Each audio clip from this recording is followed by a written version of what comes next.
खबरां दे इस बुलेटिन च तुहाडा स्वागत। मैं हां परमिंदर कौर। पहलां पेश ने चोणवीआं खबरां। प्रधानमंत्री ने कहा कि किसान रेल सेवा किसानां दी आमदन नूं वधाउण दा इक वड्डा उपराला है। 100वीं किसान रेल शुरू करन मौके मोदी ने कहा कि किसान रेल दी सहूलत नाल किसान अपनी फसल देश दे उन्हां हिस्सिਆਂ तक पहुंचा सकदा है जिथे उस नूं बेहतर मुल मिलण दी संभावना हो सकदी है। प्रधानमंत्री ने कल दिल्ली मैट्रो की मैजेंटा लाइन ते बिना ड्राइवर चलण वाली देश की पहली मैट्रो रेल गड्डी का उद्घाटन किया।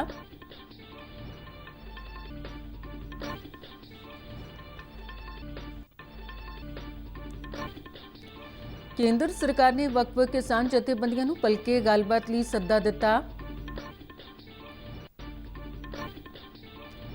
गृह मंत्रालय ने कोविड-19 महामारी की रोकथाम लिए पहला जारी किए गए दिशा निर्देशों को अगले बरे 31 जनवरी तक बढ़ाया।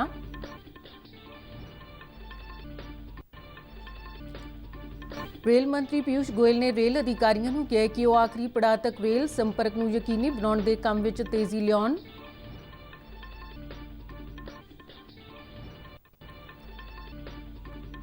डॉक्टर हर्षवर्धन ने स्वदेशी तौर पर बनाया गया पहला निमोनिया टीका PCV लॉन्च किया। भारत के 4 सूबों आंध्र प्रदेश, गुजरात, पंजाब और असम च कोविड टीकाकरण का 2 दिन का अभ्यास शुरू।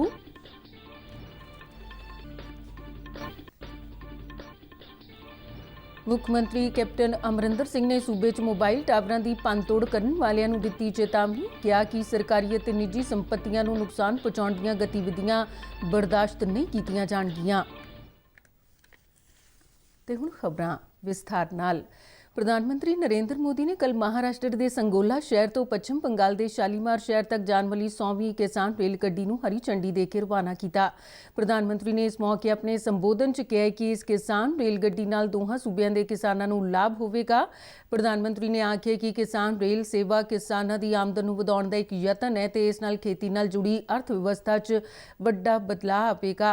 उन्हां कहा कि इसे बरे अगस्त महीने च देश की पहली किसान ते खेती लई पूरी तरह नाल समर्पित रेलगड्डी शुरू की गई सी।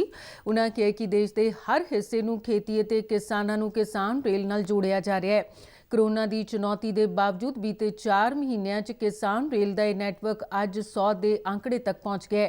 प्रधानमंत्री ने आख्या कि किसान रेल सेवा किसानां प्रति सरकार की वचनबद्धता नूं दर्शाउंदी है अते इह इस गल का सबूत है कि देश का किसान कितनी तेजी नाल नवे मौकों का लाभ उठाउण की दिशा वल वध रहा है। मैं सबसे पहले देश के करोड़ों किसानों को बधाई देता हूं। अगस्त महीने में देश की पहली किसान और खेती के लिए पूरी तरह से समर्पित रेल शुरू की गई थी।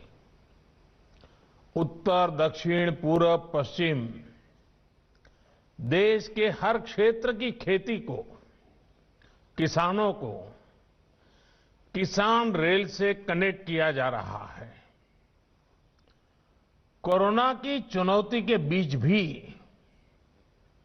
बीते 4 महीनों में किसान रेल का ये नेटवर्क आज 100 के आंकड़े पर पहुंच चुका है।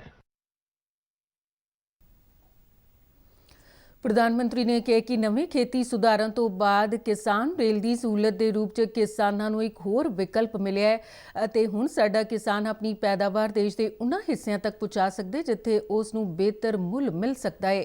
प्रधानमंत्री ने आख्या कि किसान फलों ते सब्जियां की ढोआ ढुआई ते दित्ती जाने वाली सबसिडी का भी लाभ उठा सकता है।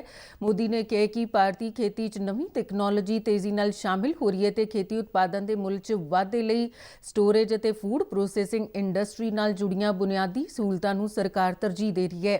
उन्होंने कहा कि प्रधानमंत्री खेती संपदा योजना अधीन mega food park, cold storage सहूलतां ते खेती प्रोसैसिंग सेंटरां की स्थापना लई 6,500 प्रोजेक्टां नूं मंजूरी दित्ती गई। उन्होंने कहा कि आत्मनिर्भर अभियान पैकेज अधीन सूखम फूड प्रोसैसिंग सनअतां लई 10,000 करोड़ रुपए मंजूर किए गए हैं। ਪ੍ਰਧਾਨ ਮੰਤਰੀ ਨਰਿੰਦਰ ਮੋਦੀ ਨੇ ਕਿਹਾ ਕਿ ਤੇਜ਼ੀ ਨਾਲ ਹੋ ਰਹੇ ਸ਼ਹਿਰੀਕਰਨ ਨੂੰ ਚੁਣੌਤੀ ਦੀ ਬਜਾਏ ਮੌਕੇ ਦੇ ਰੂਪ 'ਚ ਦੇਖਿਆ ਜਾਣਾ ਚਾਹੀਦਾ ਹੈ। ਉਨ੍ਹਾਂ ਕਿਹਾ ਕਿ ਮੌਕਾ ਦੇਸ਼ 'ਚ ਬਿਹਤਰ ਬੁਨਿਆਦੀ ਢਾਂਚੇ ਦੇ ਨਿਰਮਾਣ ਅਤੇ ਲੋਕਾਂ ਦਾ ਰਹਿਣ ਸਹਿਣ ਸੁਖਾਲਾ ਬਣਾਉਣ 'ਚ ਸੁਧਾਰ ਲਈ ਮੰਚ ਉਪਲਬਧ ਕਰਵਾ ਸਕਦਾ ਹੈ। ਪ੍ਰਧਾਨ ਮੰਤਰੀ ਨੇ ਕੱਲ੍ਹ ਦਿੱਲੀ ਮੈਟਰੋ ਦੀ ਮੈਜੈਂਟਾ ਰੇਲ ਲਾਈਨ ਤੇ ਬਿਨਾਂ ਡਰਾਈਵਰ ਚੱਲਣ ਵਾਲੀ ਦੇਸ਼ ਦੀ ਪਹਿਲੀ ਮੈਟਰੋ ਰੇਲ ਗੱਡੀ ਦਾ ਉਦਘਾਟਨ ਕੀਤਾ। ਇਹ ਲਾਈਨ ਜਨਕਪੁਰੀ ਪੱਛਮ ਨੂੰ ਬੋਟੈਨੀਕਲ ਗਾਰਡਨ ਮੈਟਰੋ ਸਟੇਸ਼ਨ ਨਾਲ ਜੋੜਦੀ ਹੈ। ਪ੍ਰਧਾਨ ਮੰਤਰੀ ਨੇ 에ਅਰਪੋਰਟ ਐਕਸਪ੍ਰੈਸ ਲਾਈਨ ਤੇ ਪੂਰੀ ਤਰ੍ਹਾਂ ਸੰਚਾਲਿਤ ਨੈਸ਼ਨਲ ਕਾਮਨ ਮੋਬਿਲਿਟੀ ਕਾਰਡ ਸੇਵਾ ਦਾ ਵੀ ਉਦਘਾਟਨ ਕੀਤਾ। ਦੇਸ਼ ਦੇ ਕਿਸੇ ਵੀ ਹਿੱਸੇ ਤੋਂ ਜਾਰੀ ਕੀਤੇ ਗਏ ਰੁਪੇ ਡੈਬਿਟ ਕਾਰਡ ਧਾਰਕ ਇਸ ਦਾ ਇਸਤੇਮਾਲ ਕਰਕੇ 에ਅਰਪੋਰਟ ਐਕਸਪ੍ਰੈਸ ਲਾਈਨ ਵਿੱਚ ਯਾਤਰਾ ਕਰ ਸਕਣਗੇ। ਉਦਘਾਟਨ ਮਗਰੋਂ ਆਪਣੇ ਵਰਚੁਅਲ ਸੰਬੋਧਨ 'ਚ ਨਰਿੰਦਰ ਮੋਦੀ ਨੇ ਕਿਹਾ ਕਿ ਸਰਕਾਰ ਭਵਿੱਖ ਦੀਆਂ ਲੋੜਾਂ ਅਨੁਸਾਰ ਸ਼ਹਿਰੀ ਬੁਨਿਆਦੀ ਢਾਂਚਾ ਵਿਕਸਿਤ ਕਰਨ ਦੇ ਜ਼ਰੀਏ ਚੁਣੌਤੀ ਨੂੰ ਮੌਕੇ 'ਚ ਬਦਲਣ ਲਈ ਵਚਨਬੱਧ ਹੈ। ਪ੍ਰਧਾਨ ਮੰਤਰੀ ਨੇ ਕਿਹਾ ਕਿ ਸਰਕਾਰ ਨੇ ਸਥਾਨਕ ਮੰਗ ਤੇ ਸਥਾਨਕ ਉਤਪਾਦਾਂ ਨੂੰ ਉੱਚ ਪੱਧਰ ਦਾ ਬਣਾਉਣ ਨੂੰ ਪ੍ਰੋਤਸਾਹਨ ਦੇਣ, ਮੇਕ ਇਨ ਇੰਡੀਆ ਦੇ ਵਿਸਥਾਰ ਅਤੇ ਆਧੁਨਿਕ ਤਕਨਾਲੋਜੀ ਦੀ ਵਰਤੋਂ ਤੇ ਬਲ ਦਿੱਤਾ ਹੈ। ਉਨ੍ਹਾਂ ਕਿਹਾ ਕਿ ਮੈਟਰੋ ਸਮੇਤ ਆਵਾਜਾਈ ਦੇ ਆਧੁਨਿਕ ਸਾਧਨਾਂ ਦਾ ਵਿਸਥਾਰ ਸ਼ਹਿਰੀ ਲੋਕਾਂ ਦੀਆਂ ਜ਼ਰੂਰਤਾਂ ਅਨੁਸਾਰ ਕੀਤਾ ਜਾਣਾ ਚਾਹੀਦਾ ਹੈ। ਇਸੇ ਕਰਕੇ ਸਰਕਾਰ ਵੱਖ-ਵੱਖ ਸ਼ਹਿਰਾਂ 'ਚ metro new, regional rapid transit system ਅਤੇ ਮੈਟਰੋ ਲਾਈਨ ਸਮੇਤ ਵੱਖ-ਵੱਖ ਤਰ੍ਹਾਂ ਦੀ ਮੈਟਰੋ ਲੇਨ ਚਲਾਉਣ ਦੀ ਦਿਸ਼ਾ 'ਚ ਕੰਮ ਕਰ ਰਹੀ ਹੈ। ਦੇਸ਼ ਭਰ 'ਚ ਮੈਟਰੋ ਲਾਈਨਾਂ ਦੇ ਵਿਕਾਸ ਲਈ ਕੀਤੇ ਜਾ ਰਹੇ ਕੰਮਾਂ ਦਾ ਜ਼ਿਕਰ ਕਰਦੇ ਨਰਿੰਦਰ ਮੋਦੀ ਨੇ ਕਿਹਾ ਕਿ 2014 'ਚ 5 ਸ਼ਹਿਰਾਂ ਵਿੱਚ ਮੈਟਰੋ ਰੇਲ ਚੱਲ ਰਹੀ ਸੀ, ਪਰ ਦੇਸ਼ ਦੇ 18 ਸ਼ਹਿਰਾਂ ਵਿੱਚ ਮੈਟਰੋ ਚਲਾਈ ਜਾ ਰਹੀ ਹੈ। ਉਨ੍ਹਾਂ ਕਿਹਾ ਕਿ ਸਰਕਾਰ ਅਗਲੇ 5 ਸਾਲਾਂ 'ਚ 25 ਤੋਂ ਵੱਧ ਸ਼ਹਿਰਾਂ ਤੱਕ ਮੈਟਰੋ ਰੇਲ ਦਾ ਵਿਸਥਾਰ ਕਰਨ ਜਾ ਰਹੀ ਹੈ। ਮੈਟਰੋ ਸੇਵਾਵਾਂ ਦੇ ਵਿਸਥਾਰ ਲਈ ਮੇਕ ਇਨ ਇੰਡੀਆ ਦੇ ਮਹੱਤਵ ਤੇ ਜ਼ੋਰ ਦਿੰਦੇ ਪ੍ਰਧਾਨ ਮੰਤਰੀ ਨੇ ਕਿਹਾ ਕਿ ਇਸ ਨਾਲ ਲਾਗਤ ਘਟਦੀ ਹੈ, ਵਿਦੇਸ਼ੀ ਮੁਦਰਾ ਬਚਦੀ ਹੈ ਤੇ ਦੇਸ਼ ਦੇ ਲੋਕਾਂ ਨੂੰ ਵਧੇਰੇ ਰੁਜ਼ਗਾਰ ਮਿਲਦਾ ਹੈ। ਉਨ੍ਹਾਂ ਕਿਹਾ ਕਿ ਹੁਣ ਦਰਜਨਾਂ ਭਾਰਤੀ ਕੰਪਨੀਆਂ ਮੈਟਰੋ ਰੇਲ ਨਾਲ ਸੰਬੰਧਿਤ ਨਿਰਮਾਣ ਕਾਰਜ ਵਿੱਚ ਲੱਗੀਆਂ ਹੋਈਆਂ ਨੇ। ਪ੍ਰਧਾਨ ਮੰਤਰੀ ਨੇ ਆਖਿਆ ਕਿ ਆਧੁਨਿਕੀਕਰਨ ਲਈ ਉੱਚ ਪੱਧਰ ਦੀਆਂ ਸਹੂਲਤਾਂ ਉਪਲਬਧ ਕਰਾਉਣਾ ਬਹੁਤ ਮਹੱਤਵਪੂਰਨ ਹੈ ਅਤੇ ਨੈਸ਼ਨਲ ਕਾਮਨ ਮੋਬਿਲਿਟੀ ਕਾਰਡ ਇਸੇ ਦਿਸ਼ਾ 'ਚ ਵੱਡੀ ਪਹਿਲ ਹੈ ਜੋ ਪਬਲਿਕ ट्रांसपोर्ट ਲਈ ਏਕੀਕ੍ਰਿਤ पहुंच उपलब्ध कराएगी। मुझे बिना ड्राइवर के चलने वाली मेट्रो रेल का उद्घाटन करने का अवसर मिला है।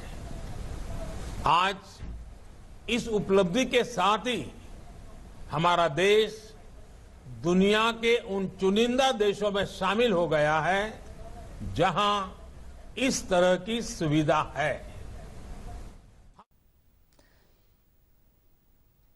ਕੇਂਦਰ ਸਰਕਾਰ ਨੇ ਖੇਤੀ ਕਾਨੂੰਨਾਂ ਤੇ ਹੋਰ ਮੰਗਾਂ ਬਾਰੇ ਸਾਂਝੇ ਕਿਸਾਨ ਮੋਰਚੇ ਵੱਲੋਂ ਗੱਲਬਾਤ ਲਈ ਭੇਜੀ ਗਈ ਤਜਵੀਜ਼ ਨੂੰ ਸਵੀਕਾਰ ਕਰਦਿਆਂ ਮੋਰਚੇ ਨੂੰ ਸੱਦਾ ਪੱਤਰ ਭੇਜ ਦਿੱਤਾ ਹੈ। ਖੇਤੀ ਤੇ ਕਿਸਾਨ ਭਲਾਈ ਮੰਤਰਾਲਾ ਦੇ ਸਕੱਤਰ ਸੰਜੇ ਅਗਰਵਾਲ ਵੱਲੋਂ ਕੱਲ੍ਹ ਭੇਜੇ ਗਏ ਪੱਤਰ ਮੁਤਾਬਿਕ ਕਿਸਾਨ ਆਗੂਆਂ ਨੂੰ ਭਲਕੇ ਦਿੱਲੀ ਦੇ ਵਿਗਿਆਨ ਭਵਨ 'ਚ ਦੁਪਹਿਰ 2 ਵਜੇ ਗੱਲਬਾਤ ਲਈ ਬੁਲਾਇਆ ਗਿਆ ਹੈ। ਇਸ ਤੋਂ ਪਹਿਲਾਂ ਸਰਕਾਰ ਅਤੇ ਅੰਦੋਲਨਕਾਰੀ ਕਿਸਾਨ ਜਥੇਬੰਦੀਆਂ ਵਿਚਾਲੇ 5 ਗੇੜਾਂ ਦੀ ਗੱਲਬਾਤ ਹੋ ਚੁੱਕੀ ਹੈ ਜੋ ਬੇਸਿੱਟਾ ਰਹੀ ਸੀ। 5ਵੇਂ ਗੇੜ ਦੀ ਗੱਲਬਾਤ ਤੋਂ ਬਾਅਦ ਸਰਕਾਰ ਨੇ ਕਿਸਾਨਾਂ ਨੂੰ ਖੇਤੀ ਕਾਨੂੰਨਾਂ 'ਚ ਸੋਧਾਂ ਲਈ 7 ਪ੍ਰਸਤਾਵ ਭੇਜੇ ਸਨ ਜਿਨ੍ਹਾਂ ਨੂੰ ਕਿਸਾਨ ਜਥੇਬੰਦੀਆਂ ਨੇ ਰੱਦ ਕਰ ਦਿੱਤਾ ਸੀ। ਇਹ ਜਥੇਬੰਦੀਆਂ ਖੇਤੀ ਕਾਨੂੰਨਾਂ ਨੂੰ ਰੱਦ ਕਰਨ ਦੀ ਮੰਗ ਤੇ ਅੜੀਆਂ ਰਹੀਆਂ ਤੇ ਗੱਲਬਾਤ ਕਰਨ ਤੋਂ ਨਾ ਕਰ ਦਿੱਤੀ। ਸਰਕਾਰ ਨੇ ਬੀਤੇ ਦਿਨੀ ਕਿਸਾਨਾਂ ਨੂੰ ਦੁਬਾਰਾ ਗੱਲਬਾਤ ਲਈ ਸੱਦਿਆ ਜਿਸ ਤੇ ਮੁੜ ਵਿਚਾਰ ਕਰਨ ਤੋਂ ਬਾਅਦ ਕਿਸਾਨ ਜਥੇਬੰਦੀਆਂ ਗੱਲਬਾਤ ਲਈ ਰਾਜ਼ੀ ਹੋਈਆਂ ਅਤੇ ਉਨ੍ਹਾਂ ਸਰਕਾਰ ਨੂੰ 29 ਦਸੰਬਰ ਨੂੰ ਮੀਟਿੰਗ ਸੱਦੇ ਜਾਣ ਦਾ ਪ੍ਰਸਤਾਵ ਭੇਜਿਆ ਸੀ ਜਿਸ ਦੇ ਜਵਾਬ 'ਚ ਸਰਕਾਰ ਨੇ ਭਲਕੇ ਮੀਟਿੰਗ ਦੀ ਤਾਰੀਖ ਮਿੱਥੇ ਜਾਣ ਦਾ ਐਲਾਨ ਕੀਤਾ। ਗ੍ਰਹਿ ਮੰਤਰਾਲੇ ਨੇ ਕੋਵਿਡ-19 ਦੀ ਨਿਗਰਾਨੀ ਲਈ ਪਹਿਲਾਂ ਤੋਂ ਜਾਰੀ ਕੀਤੇ ਗਏ ਦਿਸ਼ਾ ਨਿਰਦੇਸ਼ਾਂ ਨੂੰ ਅਗਲੇ ਵਰ੍ਹੇ 31 ਜਨਵਰੀ ਤੱਕ ਵਧਾ ਦਿੱਤਾ ਹੈ। ਮੰਤਰਾਲੇ ਨੇ ਕਿਹਾ ਕਿ ਭਾਵੇਂ ਕੋਵਿਡ-19 ਦੇ ਨਵੇਂ ਮਾਮਲਿਆਂ ਤੇ ਐਕਟਿਵ ਮਾਮਲਿਆਂ 'ਚ ਗਿਰਾਵਟ ਜਾਰੀ ਹੈ ਪਰ ਵਿਸ਼ਵ ਪੱਧਰ ਤੇ ਕੋਵਿਡ ਮਾਮਲਿਆਂ ਦੀ ਗਿਣਤੀ ਵਧਣ ਅਤੇ ਬਰਤਾਨੀਆ 'ਚ ਵਾਇਰਸ ਦੀ ਨਵੀਂ ਕਿਸਮ ਦੇ ਸਾਹਮਣੇ ਆਉਣ ਦੇ ਮੱਦੇਨਜ਼ਰ ਨਿਗਰਾਨੀ, ਕੰਟੇਨਮੈਂਟ ਅਤੇ ਸਾਵਧਾਨੀ ਵਰਤੀ ਜਾਣੀ ਜ਼ਰੂਰੀ ਹੈ।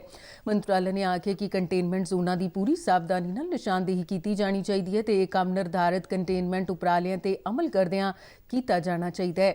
ਇਸ ਤੋਂ ਇਲਾਵਾ ਕੋਵਿਡ ਮਹਾਮਾਰੀ ਦੀ ਰੋਕਥਾਮ ਲਈ ਪਹਿਲਾਂ ਜਾਰੀ ਕੀਤੇ ਗਏ SOP ਦੇ ਅਨੁਸਾਰ ਹੀ ਗਤੀਵਿਧੀਆਂ ਚਲਾਉਣ ਦੀ ਇਜਾਜ਼ਤ ਦਿੱਤੀ ਜਾਣੀ ਚਾਹੀਦੀ ਹੈ। ਮੰਤਰਾਲੇ ਨੇ ਕਿਹਾ ਕਿ ਪਿਛਲੇ ਮਹੀਨੇ 26 ਨਵੰਬਰ ਨੂੰ ਜਾਰੀ ਕੀਤੇ ਗਏ ਦਿਸ਼ਾ ਨਿਰਦੇਸ਼ਾਂ ਨੂੰ ਸੂਬਿਆਂ ਤੇ ਕੇਂਦਰ ਸ਼ਾਸਿਤ ਪ੍ਰਦੇਸ਼ਾਂ ਵੱਲੋਂ ਸਖਤੀ ਨਾਲ ਲਾਗੂ ਕੀਤੇ ਜਾਣ ਦੀ ਲੋੜ ਹੈ। ਰੇਲ ਮੰਤਰੀ ਪਿਊਸ਼ ਗੋਇਲ ਨੇ ਕਿਹਾ ਕਿ ਸਮਰਪਿਤ ਪਾੜਾ ਕੋਰੀਡੋਰਾਂ ਦੇ ਨਿਰਮਾਣ 'ਚ ਪ੍ਰਗਤੀ ਹੋਣ ਨਾਲ ਰੇਲਵੇ ਨੂੰ ਆਖਰੀ ਪੜਾਅ ਤੱਕ ਸਾਰੇ ਸੰਪਰਕ ਯਕੀਨੀ ਬਣਾਉਣ 'ਚ ਤੇਜ਼ੀ ਲਿਆਉਣੀ ਚਾਹੀਦੀ ਹੈ। ਡੀਐਫਸੀ ਦੀ ਪ੍ਰਗਤੀ ਦੀ ਸਮੀਖਿਆ ਕਰਦਿਆਂ ਗੋਇਲ ਨੇ ਅਧਿਕਾਰੀਆਂ ਨੂੰ ਕਿਹਾ ਕਿ ਉਹ ਜਲਦੀ ਤੋਂ ਜਲਦੀ ਬਾਕੀ ਰਹਿੰਦੇ ਸੈਕਸ਼ਨਾਂ ਲਈ ਜ਼ਮੀਨ ਦੀ ਪ੍ਰਾਪਤੀ ਨੂੰ ਯਕੀਨੀ ਬਣਾਉਣ ਲਈ ਸਾਰੇ ਹੀ ਹਿੱਸੇਦਾਰਾਂ ਨਾਲ ਤਾਲਮੇਲ ਜਾਰੀ ਰੱਖਣ ਤਾਂ ਜੋ ਇਹ ਕੰਮ ਜਲਦੀ ਤੋਂ ਜਲਦੀ ਮੁਕੰਮਲ ਹੋ ਸਕੇ। ਉਨ੍ਹਾਂ ਰੇਲਵੇ ਦੇ ਹਰੇਕ ਪ੍ਰੋਜੈਕਟ ਲਈ ਇੱਕ ਸੀਨੀਅਰ ਅਧਿਕਾਰੀ ਦੀ ਅਗਵਾਈ ਹੇਠ ਸਮਰਪਿਤ ਪ੍ਰਬੰਧਨ ਟੀਮਾਂ ਗਠਿਤ ਕਰਨ ਦਾ ਸੁਝਾਅ ਵੀ ਦਿੱਤਾ ਤਾਂ ਜੋ ਪ੍ਰੋਜੈਕਟਾਂ ਨਾਲ ਸੰਬੰਧਿਤ ਮੁੱਦਿਆਂ ਦਾ ਹੱਲ ਕੀਤਾ ਜਾ ਸਕੇ ਤੇ ਪ੍ਰੋਜੈਕਟਾਂ ਦੀ ਰੋਜ਼ਾਨਾ ਦੇ ਆਧਾਰ ਤੇ ਪ੍ਰਭਾਵਸ਼ਾਲੀ ਨਿਗਰਾਨੀ ਹੋ ਸਕੇ। ਉਨ੍ਹਾਂ ਕਿਹਾ ਕਿ ਪ੍ਰਧਾਨ ਮੰਤਰੀ ਨਰਿੰਦਰ ਮੋਦੀ ਅੱਜ ਪੂਰਬੀ ਸਮਰਪਿਤ ਪਾੜਾ ਕੋਰੀਡੋਰ EDFC ਦੇ 361 ਕਿਲੋਮੀਟਰ ਲੰਬੇ ਨਵੇਂ ਪਾਉਪੁਰ ਖੁਰਜਾ ਸੈਕਸ਼ਨ ਦਾ ਉਦਘਾਟਨ ਕਰਨਗੇ। ਸਮਾਗਮ ਦੌਰਾਨ ਮੋਦੀ ਪ੍ਰਯਾਗਰਾਜ ਵਿਖੇ EDFC ਦੇ ਆਪਰੇਸ਼ਨ ਕੰਟਰੋਲ ਸੈਂਟਰ ਦਾ ਵੀ ਉਦਘਾਟਨ ਕਰਨਗੇ। ਸਮਰਪਿਤ ਭਾਰਤੀ ਪਾੜਾ ਕਾਰੀਡੋਰ ਨਿਗਮ 1504 ਕਿਲੋਮੀਟਰ ਲੰਬਾ ਪੱਛਮੀ ਸਮਰਪਿਤ ਪਾੜਾ ਕਾਰੀਡੋਰ ਅਤੇ ਸੋਨ ਨਗਰ ਡਕੁੰਨੀ ਸੈਕਸ਼ਨ ਸਮੇਤ 1856 ਕਿਲੋਮੀਟਰ ਲੰਬਾ ਪੂਰਬੀ ਸਮਰਪਿਤ ਪਾੜਾ ਕੋਰੀਡੋਰ ਦਾ ਨਿਰਮਾਣ ਕਰ ਰਹੀ ਹੈ। ਕੇਂਦਰੀ ਸਿਹਤ ਮੰਤਰੀ ਡਾਕਟਰ ਹਰਸ਼ਵਰਧਨ ਨੇ ਕੱਲ੍ਹ ਭਾਰਤ ਦਾ ਪਹਿਲਾ ਨਿਊਮੋਕਲ ਕਾਂਜੂਗੇਟ ਟੀਕਾ PCV ਲਾਂਚ ਕੀਤਾ। ਨਿਊਮੋਸਲ ਨਾਂ ਦਾ ਇਹ ਟੀਕਾ ਸੀਰਮ ਇੰਸਟੀਚਿਊਟ ਆਫ ਇੰਡੀਆ ਵੱਲੋਂ ਬਿਲ ਅਤੇ ਮੈਲਿੰਡਾ ਗੇਟਸ ਫਾਊਂਡੇਸ਼ਨ ਵਰਗੇ ਭਾਈਵਾਲਾਂ ਦੇ ਸਹਿਯੋਗ ਨਾਲ ਵਿਕਸਿਤ ਕੀਤਾ ਗਿਆ ਹੈ। ਡਾਕਟਰ ਹਰਸ਼ਵਰਧਨ ਨੇ ਕਿਹਾ ਕਿ ਇੰਸਟੀਚਿਊਟ ਦੇ ਪ੍ਰਧਾਨ ਮੰਤਰੀ ਨਰਿੰਦਰ ਮੋਦੀ ਦੇ ਆਤਮ ਨਿਰਭਰ ਭਾਰਤ ਦੇ ਵਿਜ਼ਨ ਅਨੁਸਾਰ ਕੋਵਿਡ-19 ਮਹਾਮਾਰੀ ਦੇ ਮੱਦੇਨਜ਼ਰ ਲਾਕਡਾਊਨ ਦੌਰਾਨ ਭਾਰਤ ਸਰਕਾਰ ਤੋਂ ਇਸ ਟੀਕੇ ਦੇ ਸਵਦੇਸ਼ੀ ਨਿਰਮਾਣ ਲਈ ਲਾਇਸੈਂਸ ਹਾਸਲ ਕੀਤਾ ਸੀ। ਉਨ੍ਹਾਂ PCV ਵਿੱਚ ਸਵੈ ਨਿਰਭਰ ਭਾਰਤ ਦੇ ਇਸ ਯਤਨ ਲਈ ਸਿਹਤ ਅਤੇ ਪਰਿਵਾਰ ਭਲਾਈ ਮੰਤਰਾਲੇ ਵੱਲੋਂ ਕੀਤੇ ਗਏ ਵਿਸ਼ੇਸ਼ ਯਤਨਾਂ ਦਾ ਜ਼ਿਕਰ ਵੀ ਕੀਤਾ। ਪ੍ਰਧਾਨ ਮੰਤਰੀ ਦੇ ਆਤਮ ਨਿਰਭਰ ਭਾਰਤ ਬਣਾਉਣ ਦੇ ਵਿਜ਼ਨ ਤੇ ਬੋਲਦਿਆਂ ਡਾਕਟਰ ਹਰਸ਼ਵਰਧਨ ਨੇ ਕਿਹਾ ਕਿ ਨਿਊਮੋਸਲ ਮਹੱਤਵਪੂਰਨ ਹੈ ਅਤੇ ਉੱਚ ਕੋਟੀ ਦੇ ਟੀਕਿਆਂ ਦੇ ਖੇਤਰ ਵਿੱਚ ਭਾਰਤ ਦੀ ਖੋਜ ਤੇ ਵਿਕਾਸ ਅਤੇ ਨਿਰਮਾਣ ਦੀ ਸਮਰੱਥਾ ਨੂੰ ਦਰਸਾਉਂਦਾ ਇੱਕ ਸ਼ਾਨਦਾਰ ਉਦਾਹਰਣ ਹੈ। ਉਨ੍ਹਾਂ ਕਿਹਾ ਕਿ ਹੁਣ ਤੱਕ ਅਸੀਂ ਨਿਮੋਨੀਆ ਕਾਂਜੂਗੇਟ ਟੀਕੇ ਲਈ ਵਿਦੇਸ਼ੀ ਕੰਪਨੀਆਂ ਤੇ ਨਿਰਭਰ ਸੀ ਤੇ ਇਹ ਟੀਕਾ ਸਾਨੂੰ ਮਹਿੰਗੀ ਕੀਮਤ ਤੇ ਮਿਲਦਾ ਸੀ। ਉਨ੍ਹਾਂ ਕਿਹਾ ਕਿ ਨਿਮੋਨੀਆ 5 ਸਾਲ ਦੀ ਉਮਰ ਤੋਂ ਹੇਠਾਂ ਦੇ ਬੱਚਿਆਂ 'ਚ ਵੱਡੀ ਪੱਧਰ ਤੇ ਮੌਤ ਦਾ ਕਾਰਨ ਬਣਦਾ ਹੈ ਅਤੇ ਵਿਸ਼ਵ ਵਿੱਚ ਹਰ ਸਾਲ ਤਕਰੀਬਨ 10 ਲੱਖ ਮੌਤਾਂ ਹੁੰਦੀਆਂ ਨੇ। ਭਾਰਤ 'ਚ ਕੋਵਿਡ ਟੀਕਾਕਰਨ ਦਾ ਅਭਿਆਸ ਸ਼ੁਰੂ ਹੋ ਗਿਆ। ਪਹਿਲੇ ਦੌਰ ਵਿੱਚ 4 ਸੂਬਿਆਂ ਆਂਧਰ ਪ੍ਰਦੇਸ਼, ਗੁਜਰਾਤ, ਪੰਜਾਬ ਅਤੇ ਅਸਮ 'ਚ 2 ਦਿਨ ਦਾ ਅਭਿਆਸ ਕੱਲ੍ਹ ਤੋਂ ਸ਼ੁਰੂ ਹੋਇਆ। ਇਸ ਅਭਿਆਸ ਦਾ ਉਦੇਸ਼ ਚੁਣੌਤੀਆਂ ਦੀ ਪਛਾਣ ਕਰਨਾ ਤੇ ਯੋਜਨਾ 'ਚ ਲੋੜੀਂਦੀਆਂ ਤਬਦੀਲੀਆਂ ਕਰਨਾ ਹੈ ਤਾਂ ਜੋ ਟੀਕਾਕਰਨ ਦੀ ਪ੍ਰਕਿਰਿਆ ਨੂੰ ਪੂਰੀ ਤਰ੍ਹਾਂ ਰੁਕਾਵਟਾਂ ਰਹਿਤ ਬਣਾਇਆ ਜਾ ਸਕੇ। ਕੇਂਦਰੀ ਸਿਹਤ ਮੰਤਰਾਲੇ ਨੇ ਦੱਸਿਆ ਕਿ 2 ਦਿਨ ਦੇ ਇਸ ਅਭਿਆਸ ਨਾਲ ਵੱਖ-ਵੱਖ ਪੱਧਰਾਂ ਤੇ ਪ੍ਰੋਗਰਾਮ ਪ੍ਰਬੰਧਕਾਂ ਨੂੰ ਜ਼ਰੂਰੀ ਤਜਰਬਾ ਉਪਲਬਧ ਹੋਵੇਗਾ। ਇਸ ਨਾਲ ਕੋਵਿਡ ਟੀਕਾਕਰਨ ਦੀ ਪ੍ਰਕਿਰਿਆ ਦੀ ਜਾਂਚ ਕਰਨ ਅਤੇ ਸੰਬੰਧਿਤ ਚੁਣੌਤੀਆਂ ਦੀ ਪਛਾਣ ਕਰਨ ਵਿੱਚ ਮਦਦ ਮਿਲੇਗੀ। ਇਸ ਅਭਿਆਸ ਨਾਲ ਜ਼ਰੂਰੀ ਸੁਧਾਰਾਂ ਸਮੇਤ ਇਸ ਨੂੰ ਅਸਲ ਵਿੱਚ ਲਾਗੂ ਕਰਨ 'ਚ ਮਦਦ ਮਿਲੇਗੀ। ਮੰਤਰਾਲੇ ਮੁਤਾਬਿਕ ਇਸ ਅਭਿਆਸ ਦੌਰਾਨ ਟੀਕਾਕਰਨ ਤੋਂ ਬਾਅਦ ਦੇ ਸੰਭਾਵਿਤ ਮਾੜੇ ਪ੍ਰਭਾਵਾਂ ਨਾਲ ਨਜਿੱਠਣ ਤੇ ਵਿਸ਼ੇਸ਼ ਧਿਆਨ ਦਿੱਤਾ ਜਾਏਗਾ। ਇਸ ਦੌਰਾਨ ਬਲਾਕ ਅਤੇ ਜ਼ਿਲ੍ਹਾ ਪੱਧਰਾਂ ਤੇ ਨਿਗਰਾਨੀ ਅਤੇ ਸਮੀਖਿਆ ਤੇ ਵੀ ਧਿਆਨ ਦਿੱਤਾ ਜਾਵੇਗਾ। ਅਭਿਆਸ ਦੌਰਾਨ ਮਿਲੀ ਜਾਣਕਾਰੀ ਅਤੇ ਸੁਝਾਅ ਸੂਬਿਆਂ ਤੇ ਕੇਂਦਰ ਸਿਹਤ ਮੰਤਰਾਲਾ ਨੂੰ ਉਪਲਬਧ ਕਰਵਾਏ ਜਾਣਗੇ। ਪੰਜਾਬ ਦੇ ਮੁੱਖ ਮੰਤਰੀ ਕੈਪਟਨ ਅਮਰਿੰਦਰ ਸਿੰਘ ਨੇ ਸੂਬੇ 'ਚ ਮੋਬਾਈਲ ਟਾਵਰਾਂ ਦੀ ਭੰਨ-ਤੋੜ ਅਤੇ ਦੂਰ ਸੰਚਾਰ ਸੇਵਾਵਾਂ 'ਚ ਵਿਘਨ ਪਾਉਣ ਵਾਲਿਆਂ ਨੂੰ ਸਖਤ ਚੇਤਾਵਨੀ ਜਾਰੀ ਕਰਦਿਆਂ ਪੁਲਿਸ ਨੂੰ ਅਜਿਹੀਆਂ ਗੈਰ ਕਾਨੂੰਨੀ ਗਤੀਵਿਧੀਆਂ ਕਰਨ ਵਾਲਿਆਂ ਵਿਰੁੱਧ ਸਖਤ ਕਾਰਵਾਈ ਦੇ ਹੁਕਮ ਦਿੱਤੇ ਨੇ। ਚੰਡੀਗੜ੍ਹ ਤੋਂ ਜਾਰੀ ਇੱਕ ਬਿਆਨ ਵਿੱਚ ਮੁੱਖ ਮੰਤਰੀ ਨੇ ਸਪਸ਼ਟ ਕੀਤਾ ਹੈ ਕਿ ਪੰਜਾਬ 'ਚ ਕਿਸੇ ਵੀ ਨਿੱਜੀ ਜਾਂ ਸਰਕਾਰੀ ਸੰਪત્ਤੀ ਦਾ ਨੁਕਸਾਨ ਬਰਦਾਸ਼ਤ ਨਹੀਂ ਕੀਤਾ ਜਾਵੇਗਾ। ਉਨ੍ਹਾਂ ਕਿਹਾ ਕਿ ਅਜਿਹੀਆਂ ਕਾਰਵਾਈਆਂ ਨਾ ਕਰਨ ਬਾਰੇ ਕੀਤੀਆਂ ਗਈਆਂ ਵਾਰ-ਵਾਰ ਅਪੀਲਾਂ ਦੇ ਬਾਵਜੂਦ ਇਹਨਾਂ ਨੂੰ ਅਣਗੌਲਿਆਂ ਕੀਤੇ ਜਾਣ ਕਾਰਨ ਸਰਕਾਰ ਨੂੰ ਸਖਤ ਰੁਖ ਅਖਤਿਆਰ ਕਰਨ ਲਈ ਮਜਬੂਰ ਹੋਣਾ ਪਿਆ ਹੈ। ਉਨ੍ਹਾਂ ਕਿਹਾ ਕਿ ਪੰਜਾਬ 'ਚ ਕਿਸੇ ਵੀ ਕੀਮਤ ਤੇ ਅਰਾਜਕਤਾ ਫੈਲਾਉਣ ਅਤੇ ਕਾਨੂੰਨ ਆਪਣੇ ਹੱਥਾਂ 'ਚ ਲੈਣ ਦੀ ਇਜਾਜ਼ਤ ਨਹੀਂ ਦਿੱਤੀ ਜਾਵੇਗੀ। ਮੁੱਖ ਮੰਤਰੀ ਨੇ ਕਿਹਾ ਕਿ ਸੂਬਾ ਸਰਕਾਰ ਨੂੰ ਪਿਛਲੇ ਕਈ ਮਹੀਨਿਆਂ ਤੋਂ ਕੇਂਦਰ ਦੇ ਨਵੇਂ ਖੇਤੀ ਕਾਨੂੰਨਾਂ ਵਿਰੁੱਧ ਚੱਲ ਰਹੇ ਕਿਸਾਨਾਂ ਦੇ ਸ਼ਾਂਤਮਈ ਅੰਦੋਲਨ ਅਤੇ ਪ੍ਰਦਰਸ਼ਨਾਂ ਤੇ ਸਰਕਾਰ ਨੂੰ ਕੋਈ ਇਤਰਾਜ਼ ਨਹੀਂ ਹੈ ਅਤੇ ਨਾ ਹੀ ਸਰਕਾਰ ਨੇ ਅਜੇ ਕਿਸੇ ਪ੍ਰਦਰਸ਼ਨ ਨੂੰ ਰੋਕਿਆ ਹੈ, ਪਰ ਨਿੱਜੀ ਤੇ ਸਰਕਾਰੀ ਜਾਇਦਾਦਾਂ ਨੂੰ ਨੁਕਸਾਨ ਪਹੁੰਚਾਉਣ ਦੀਆਂ ਕਾਰਵਾਈਆਂ ਨੂੰ ਸਹਿਣ ਨਹੀਂ ਕੀਤਾ ਜਾਵੇਗਾ। ਮੁੱਖ ਮੰਤਰੀ ਵੱਲੋਂ ਇਹ ਚੇਤਾਵਨੀ ਉਸ ਵੇਲੇ ਦਿੱਤੀ ਗਈ ਹੈ ਜਦੋਂ ਸੂਬੇ 'ਚ 1561 ਮੋਬਾਈਲ ਟਾਵਰ ਪ੍ਰਭਾਵਿਤ ਹੋਏ ਨੇ, ਜਿਨ੍ਹਾਂ ਵਿੱਚੋਂ 25 ਦੀ ਭੰਨ-ਤੋੜ ਕੀਤੀ ਗਈ ਹੈ। ਮੁੱਖ ਮੰਤਰੀ ਨੇ ਅਜਿਹੀਆਂ ਕਾਰਵਾਈਆਂ ਨੂੰ ਫੌਰੀ ਤੌਰ ਤੇ ਬੰਦ ਕਰਨ ਦਾ ਸੱਦਾ ਦਿੰਦਿਆਂ ਕਿਹਾ ਕਿ ਅਜਿਹੀਆਂ ਕਾਰਵਾਈਆਂ ਨਾਲ ਦੂਰ ਸੰਚਾਰ ਸੇਵਾਵਾਂ 'ਚ ਵਿਘਨ ਪੈਣ ਕਾਰਨ ਸੰਚਾਰ ਬਲੈਕਆਊਟ ਹੋ ਸਕਦਾ ਹੈ, ਜਿਸ ਦੇ ਨਤੀਜੇ ਵਜੋਂ ਵਿਦਿਆਰਥੀਆਂ ਤੇ ਕੰਮ ਕਰਦੇ ਪੇਸ਼ੇਵਰ ਵਿਅਕਤੀਆਂ ਨੂੰ ਗੰਭੀਰ ਨੁਕਸਾਨ ਪਹੁੰਚ ਸਕਦਾ ਹੈ। ਕੈਪਟਨ ਅਮਰਿੰਦਰ ਸਿੰਘ ਨੇ ਕਿਹਾ ਕਿ ਪ੍ਰੀਖਿਆਵਾਂ ਵਿਸ਼ੇਸ਼ ਤੌਰ ਤੇ ਬੋਰਡ ਦੇ ਇਮਤਿਹਾਨ ਨੇੜੇ ਹੋਣ ਅਤੇ ਕੋਵਿਡ ਮਹਾਮਾਰੀ ਦੇ ਮੱਦੇਨਜ਼ਰ ਵਿਦਿਆਰਥੀ ਆਨਲਾਈਨ ਸਿੱਖਿਆ ਤੇ ਨਿਰਭਰ ਨੇ, ਜਿਸ ਕਾਰਨ ਦੂਰ ਸੰਚਾਰ ਸੇਵਾਵਾਂ 'ਚ ਵਿਘਨ ਪਾਉਣ ਦੀਆਂ ਅਜਿਹੀਆਂ ਕਾਰਵਾਈਆਂ ਨਾਲ ਬੱਚਿਆਂ ਦੇ ਭਵਿੱਖ ਤੇ ਗੰਭੀਰ ਅਸਰ ਪੈ ਸਕਦਾ ਹੈ। ਮੈਲਬਰਨ 'ਚ ਖੇਡੇ ਜਾ ਰਹੇ ਦੂਜੇ ਟੈਸਟ ਵਿੱਚ ਭਾਰਤ ਦੀ ਸਥਿਤੀ ਪੂਰੀ ਤਰ੍ਹਾਂ ਨਾਲ ਮਜ਼ਬੂਤ ਹੋ ਗਈ ਹੈ। ਆਸਟ੍ਰੇਲੀਆ ਨੇ ਆਪਣੀ ਪਹਿਲੀ ਪਾਰੀ 'ਚ 195 ਤੇ ਦੂਜੀ ਪਾਰੀ 'ਚ 200 ਦੌੜਾਂ ਬਣਾਈਆਂ। ਭਾਰਤ ਨੇ ਆਪਣੀ ਪਹਿਲੀ ਪਾਰੀ 'ਚ 326 ਦੌੜਾਂ ਬਣਾਈਆਂ ਸਨ ਅਤੇ ਪਹਿਲੀ ਪਾਰੀ ਦੇ ਆਧਾਰ ਤੇ ਭਾਰਤ ਨੂੰ ਆਸਟ੍ਰੇਲੀਆ ਤੇ 131 ਦੌੜਾਂ ਦੀ ਅਗੇਤ ਹਾਸਲ ਹੋਈ ਸੀ। ਆਸਟ੍ਰੇਲੀਆ ਦੀ ਦੂਜੀ ਪਾਰੀ 200 ਦੌੜਾਂ ਤੇ ਸਿਮਟ ਗਈ ਤੇ ਹੁਣ ਭਾਰਤ ਨੂੰ ਇਹ ਮੈਚ ਜਿੱਤਣ ਲਈ ਸਿਰਫ 70 ਦੌੜਾਂ ਦੀ ਲੋੜ ਹੈ। ਤੇ ਇਸ ਦੇ ਨਾਲ ਹੀ ਖਬਰਾਂ ਦੇ ਬੁਲੇਟਿਨ ਖਤਮ ਹੁੰਦੇ। ਨਮਸਕਾਰ।